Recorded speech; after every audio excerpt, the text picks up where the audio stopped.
पिछले कुछ हफ्तों के अंदर में मैंने एक एक्सपेरिमेंट किया है। मैंने टॉप परफॉर्मिंग म्यूचुअल फंड को नहीं बल्कि 200 प्लस म्यूचुअल फंड के पोर्टफोलियो को, रोलिंग रिटर्न को, फंड मैनेजर के परफॉर्मेंस को, बेयर मार्केट के परफॉर्मेंस को, सेक्टर एलोकेशन को एंड रिस्क को कंपेयर किया है। और उसके बाद जो पोर्टफोलियो बना, मैंने भी एक्सपेक्ट नहीं किया था कि रिजल्ट इतना डिफरेंट दिखने वाला है। और सबसे शॉकिंग बात क्या है ना कि जो मैंने पोर्टफोलियो क्रिएट किया है, इस पोर्टफोलियो को बनाते वक्त मैंने कुछ ऐसे डिसीजंस लिए थे जो 90% यूट्यूबर्स आपको रिकमेंड कभी करेंगे ही नहीं। इस वीडियो के एंड तक आपको केवल एक म्यूचुअल फंड का पोर्टफोलियो नहीं दिखने वाला है, उसके साथ आपको यह भी आइडिया लग जाएगा कि पोर्टफोलियो बनाते वक्त आपको कौन सी चीजों को इग्नोर करना चाहिए। क्योंकि अगर आप म्यूचुअल फंड पोर्टफोलियो क्रिएट कर रहे हैं तो म्यूचुअल फंड चूज करने से ज्यादा इंपॉर्टेंट होता है कौन से म्यूचुअल फंड को पोर्टफोलियो में नहीं रखना है। तो पोर्टफोलियो बनाने से पहले मैंने कुछ स्ट्रिक्ट रूल को फॉलो किया है और मैं चाहता हूं कि आप भी इस रूल को जरूर फॉलो करें म्यूचुअल फंड चूज करने से पहले। पहला रूल है, हाईएस्ट रिटर्न वाले म्यूचुअल फंड को मैंने ज्यादा प्रायोरिटी नहीं दिया है। अब देखिए क्या होता है ना कि पिछले 1 साल के अंदर में, 2 साल के अंदर में जो म्यूचुअल फंड सबसे बढ़िया परफॉर्मेंस दिए होते हैं, मैक्सिमम लोग उन्हीं म्यूचुअल फंड्स के अंदर पैसा इन्वेस्ट कर रहे होते हैं। मैंने इसको बिल्कुल ही इग्नोर कर दिया है। दूसरा रूल है, लोअर एक्सपेंस रेशियो को भी मैंने प्रायोरिटी नहीं दिया है। अब देखिए लोगों को ऐसा लगता है कि कम एक्सपेंस रेशियो होगा तो म्यूचुअल फंड लंबे टाइम के अंदर में ज्यादा बढ़िया परफॉर्मेंस दे पाएगा, लेकिन ऐसा बिल्कुल जरूरी नहीं होता है। कम एक्सपेंस रेशियो वाला म्यूचुअल फंड भी आपको खराब परफॉर्मेंस लाके दे सकता है। तो मैंने लोअर एक्सपेंस रेशियो को ज्यादा प्रायोरिटी नहीं दिया है। तीसरा रूल मैंने फॉलो किया है, हर कैटेगरी से फंड लेना कंपलसरी नहीं है। अब मैंने बहुत सारे लोगों के पोर्टफोलियो को चेक किया है, उसमें लगभग सभी कैटेगरी के म्यूचुअल फंड होते हैं। उसमें मिड कैप भी होता है, स्मॉल कैप भी होता है, लार्ज कैप भी होता है, फ्लेक्सी कैप भी होता है, मल्टी कैप भी होता है, कॉन्ट्रा भी होता है, वैल्यू फंड भी होता है। वो हर कैटेगरी में जाते हैं, हर कैटेगरी से म्यूचुअल फंड उठा के अपने पोर्टफोलियो में रख लिए होते हैं, लेकिन मैंने इसको बिल्कुल ही इग्नोर किया है। मैंने इसको भी ज्यादा प्रायोरिटी नहीं दिया है। चौथा रूल मैंने फॉलो किया है, पोर्टफोलियो ओवरलैपिंग 25% से ज्यादा नहीं होना चाहिए। अब देखिए जब ओवरलैपिंग 25% से ऊपर जाता है, इसका मतलब आप एक ही कंपनी के अंदर बार बार पैसा इन्वेस्ट कर रहे हैं, अलग अलग म्यूचुअल फंड के थ्रू पैसा इन्वेस्ट कर रहे हैं। इसलिए अपने म्यूचुअल फंड पोर्टफोलियो को जरूर चेकआउट करिए, आज ही चेक करिए कहीं आपके म्यूचुअल फंड पोर्टफोलियो का ओवरलैपिंग 25% से ज्यादा तो नहीं है। पांचवा रूल है, बेयर मार्केट टेस्ट पास होना चाहिए। अब बेयर मार्केट टेस्ट क्या होता है?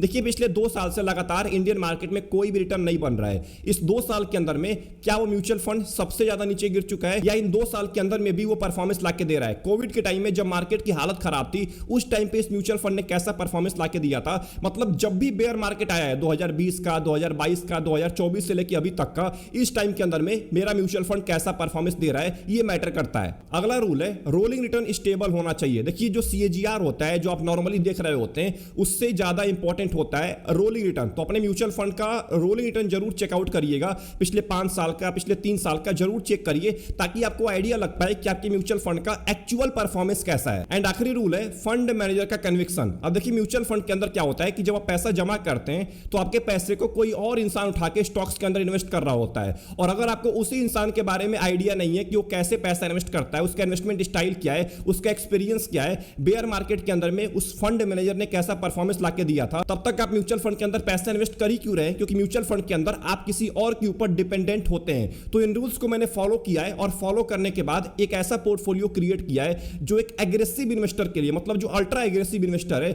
जो आने वाले 10 साल, 15 साल, 20 साल के लिए पैसा इन्वेस्ट करना चाहता है इंडियन स्टॉक मार्केट के अंदर, उसके लिए मैंने बेस्ट म्यूचुअल फंड पोर्टफोलियो बनाने की कोशिश की है। ध्यान रखना है, ये मेरे अकॉर्डिंग पोर्टफोलियो है, आपका कुछ और तरीका हो सकता है। तो अपने अकॉर्डिंग, अपने रिसर्च के अकॉर्डिंग, अपने रिस्क और गोल के अकॉर्डिंग ही आप म्यूचुअल फंड के अंदर पैसा इन्वेस्ट करिएगा, पोर्टफोलियो क्रिएट करिएगा। तो पोर्टफोलियो बनाते वक्त मैंने सबसे पहले फाउंडेशन के ऊपर ध्यान दिया है, क्योंकि अगर फाउंडेशन हमारा कमजोर होगा ना, तो आने वाले 2 साल, 3 साल के अंदर में अगर मार्केट में एक बहुत बड़ी गिरावट होती है तो पोर्टफोलियो की धज्जियां उड़ सकती है। तो फाउंडेशन स्ट्रॉन्ग करने के लिए मैंने एक कैटेगरी को चूज किया है जिसका नाम है flexi cap mutual fund. Flexi cap को मैंने इसलिए चूज किया है, लार्ज कैप को मैंने इसलिए इग्नोर कर दिया है क्योंकि फ्लेक्सी कैप के अंदर आपको लार्ज कैप का बहुत ज्यादा एक्सपोजर मिलेगा, आपको मिड कैप, स्मॉल कैप का भी एक्सपोजर मिलने वाला है, एंड उससे भी ज्यादा इंपॉर्टेंट, देश के बाहर भी आपके पैसे को इन्वेस्ट किया जाएगा। कुछ ऐसे म्यूचुअल फंड्स भी हैं जो आपके पैसे को देश के बाहर इन्वेस्ट करते हैं, जिससे आपको प्योर डाइवर्सिफिकेशन देखने को मिल रहा है। अब कोर फाउंडेशन के लिए मैंने 2 म्यूचुअल फंड चूज किया है, Parag Parikh flexi cap and HDFC flexi cap. इन दोनों में से आप किसी भी म्यूचुअल फंड के अंदर पैसा इन्वेस्ट करने के बारे में सोच सकते हैं। पराग पारिक फ्लेक्सी कैप का फंड साइज अभी के टाइम में 1,40,000 करोड़ का है, HDFC फ्लेक्सी कैप का है 1,01,000 करोड़ का। इन दोनों म्यूचुअल फंड्स की बात करें तो दोनों म्यूचुअल फंड्स ने फ्लेक्सी कैप कैटेगरी में डोमिनेट किया है, लंबे टाइम से बढ़िया परफॉर्मेंस लाके दिया है,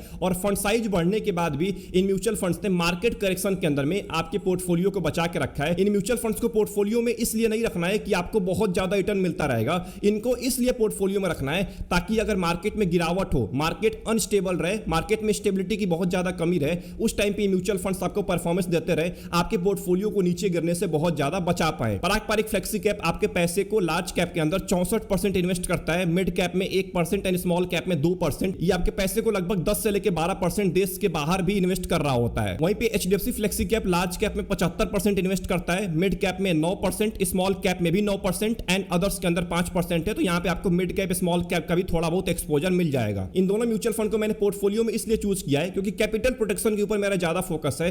पैसा बचा रहेगा ना तो पैसा बनता रहेगा, पैसा आसानी से बन जाएगा अगर पैसा बचा रहेगा। अगर पैसा ही नहीं रहेगा हमारे पास, पैसा ही सारा मार्केट खा जाएगा, तो पैसा आप कहां से बना पाएंगे। दूसरा इंपॉर्टेंट, कैश होल्ड करने की जो मैच्योरिटी होती है ना, वो इन दोनों म्यूचुअल फंड के अंदर बहुत ज्यादा है। बाकी म्यूचुअल फंड्स के मुकाबले ये बहुत बढ़िया से कैश होल्ड करते हैं और राइट टाइम का वेट कर रहे होते हैं। राइट टाइम के अंदर में कैश को डिप्लॉय करते हैं मार्केट के अंदर में, जो कि एक लॉन्ग टर्म इन्वेस्टर्स के पर्सपेक्टिव से बहुत ज्यादा इंपॉर्टेंट चीज होती है। अब बात करते हैं पोर्टफोलियो के ग्रोथ इंजन के बारे में, मतलब उन म्यूचुअल फंड्स के बारे में जो आपके पोर्टफोलियो को तुरंत रफ्तार दे सकते हैं। मतलब जैसे ही पैसा इन्वेस्ट करेंगे आपको रिटर्न मिलना स्टार्ट हो सकता है। मैं बात कर रहा हूं मिड कैप म्यूचुअल फंड्स के बारे में। मिड कैप को मैंने पोर्टफोलियो में इसलिए चूज किया है ताकि आपको बहुत तेजी के साथ ग्रोथ मिल पाए, क्योंकि मिड कैप कंपनीज वो कंपनीज होती हैं जो ऑलरेडी ग्रोइंग फेज में होती हैं। ये होती केवल 150 कंपनी है, लेकिन ये बहुत तेजी के साथ ग्रो कर रही होती हैं। तो अगर आप इन म्यूचुअल फंड्स के अंदर लंबे टाइम तक पैसा इन्वेस्ट करते हैं तो आपको एक अच्छा खासा ग्रोथ मिल सकता है। ग्रोथ इंजन के अंदर दो म्यूचुअल फंड होने वाले हैं, HSBC mid cap and Invesco India mid cap mutual fund. HSBC mid cap का फंड साइज लगभग 14,000 करोड़ का है, वहीं पे इन्वेस्को इंडिया का लगभग 12,000 करोड़ का फंड साइज है। ये दोनों म्यूचुअल फंड लंबे टाइम से आपको एक कंसिस्टेंट परफॉर्मेंस देते आ रहे हैं मिड कैप के अंदर। पिछले 10 साल के अंदर में इन दोनों ही म्यूचुअल फंड ने 19 से लेकर 20% का सीएजीआर दिया है,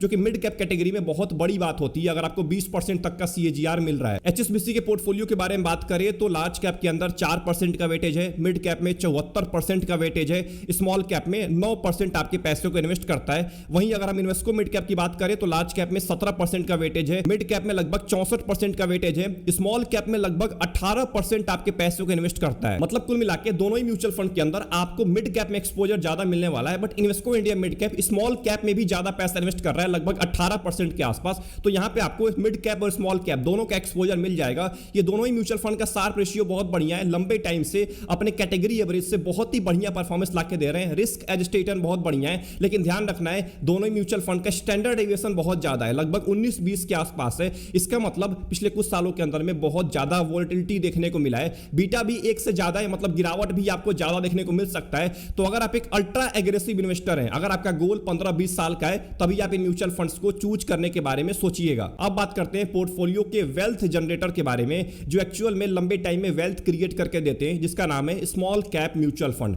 अब देखिए, स्मॉल कैप को मैंने पोर्टफोलियो में इसलिए चूज किया है क्योंकि ये अल्फा जनरेट करके देते हैं। अगर आपके स्मॉल कैप म्यूचुअल फंड आपको अल्फा जनरेट करके नहीं दे रहा है तो स्मॉल कैप में इन्वेस्ट करने का कोई फायदा नहीं होता है, क्योंकि स्मॉल कैप में हम इसीलिए पैसा इन्वेस्ट करते हैं ताकि वो आसानी से बेंचमार्क और कैटेगरी एवरेज से ज्यादा मेरे को रिटर्न दे पाए। नहीं तो इससे अच्छा है स्मॉल कैप 250 इंडेक्स के अंदर ही आप पैसा इन्वेस्ट कर लीजिए। स्मॉल कैप के अंदर जो म्यूचुअल फंड है इसका नाम है bank of India small cap. मैंने इसी म्यूचुअल फंड को चूज किया है, मैंने कोई भी ट्रेंडिंग स्मॉल कैप को चूज नहीं किया है क्योंकि ऑलरेडी उनका फंड साइज बहुत ज्यादा बढ़ चुका है। तो अगर मैं उनको यहां पे बताता हूं ना, तो और ज्यादा लोग पैसा इन्वेस्ट करेंगे उन म्यूचुअल फंड्स के अंदर, इससे फंड साइज और ज्यादा बढ़ेगा और उनके परफॉर्मेंस के अंदर और ज्यादा गिरावट देखने को मिल सकता है। Bank of India small cap का जो फंड साइज है वो लगभग 2000 करोड़ के आसपास है। इस म्यूचुअल फंड को मार्केट के अंदर 7 साल का टाइम हुआ है और 7 साल के अंदर में लगभग 28% का सीएजीआर लाके दिया है, जो कि बहुत बड़ी बात होती है। 5 साल के अंदर में भी लगभग 20% से ज्यादा सीएजीआर है। तो कहीं ना कहीं लंबे टाइम से स्मॉल कैप के अंदर ये बढ़िया और कंसिस्टेंट परफॉर्मेंस देता आ रहा है। अगर हम bank of India small cap के पोर्टफोलियो के बारे में बात करते हैं तो यहां पे देखिए, लार्ज कैप में 1% का वेटेज है, मिड कैप में 13% का है एंड स्मॉल कैप में लगभग 65% का वेटेज है। इसका मतलब म्यूचुअल फंड ज्यादातर पैसा आपका स्मॉल कैप में इन्वेस्ट करता है, लेकिन उसके साथ साथ ये 13 से लेकर 14% मिड कैप के अंदर भी इन्वेस्ट करता है।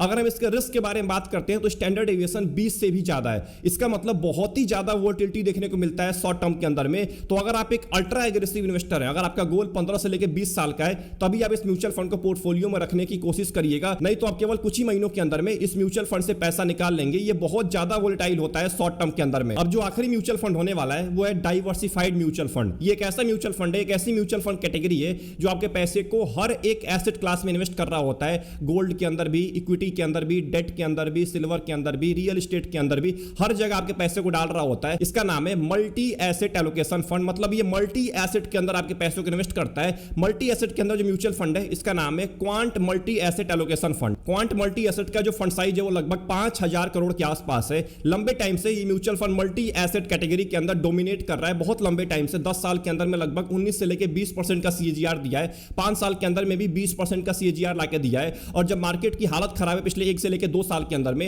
इस टाइम पे भी इस म्यूचुअल फंड ने बहुत बढ़िया परफॉर्मेंस लाके दिया है, कैटेगरी एवरेज बेंचमार्क को आसानी से बीट कर दिया है। क्वांट मल्टी एसेट के पोर्टफोलियो के बारे में बात करते हैं तो लार्ज कैप में 44% इन्वेस्ट करता है, मिड कैप में 9%, स्मॉल कैप में केवल 1% पैसा है। लेकिन ध्यान रखना है ये तो केवल इक्विटी सेक्शन हो गया, इसके अलावा ये गोल्ड के अंदर भी पैसा इन्वेस्ट करता है। निपॉन इंडिया का जो गोल्ड बीज है ना, उसके अंदर पैसा इन्वेस्ट करता है, लगभग 10% का वेटेज है। डेट के अंदर भी पैसा इन्वेस्ट करता है। मतलब ये आपके पैसे को हर एक एसेट क्लास में डिवाइड कर रहा होता है, जिससे आपको फायदा ये मिलने वाला है कि अगर इक्विटी मार्केट में आगे चल के गिरावट होती है या और ज्यादा मार्केट अनस्टेबल रहता है तो यहां पे गोल्ड मार्केट से, डेट मार्केट से, रियल एस्टेट मार्केट से आपको पैसा मिलता रहेगा, पैसा आपका बनता रहेगा। तो ये एक सिंपल पोर्टफोलियो मैंने क्रिएट किया है। मैंने ज्यादा म्यूचुअल फंड पोर्टफोलियो में रखने की कोशिश नहीं की है। ध्यान रखना है आपको अपने रिस्क और गोल के अकॉर्डिंग ही म्यूचुअल फंड चूज करना है। मेरे बताए हुए म्यूचुअल फंड में आंख बंद करके पैसा मत डाल दीजिएगा। आपका रिस्क और गोल कुछ और है, मैं आपको नहीं जानता हूं कि आपका रिस्क गोल क्या है। तो मैंने अपने अकॉर्डिंग एक म्यूचुअल फंड पोर्टफोलियो क्रिएट किया है। अगर आपको पसंद आया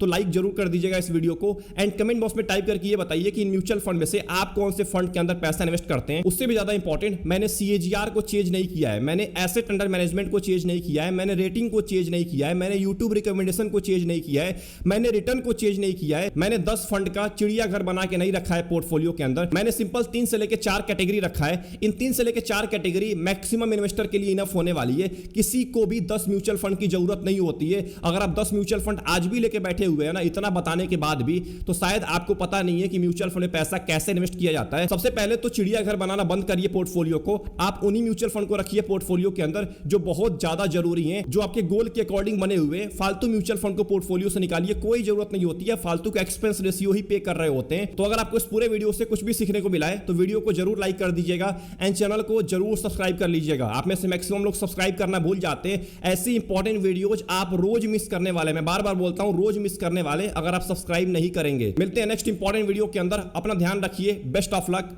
टेक केयर।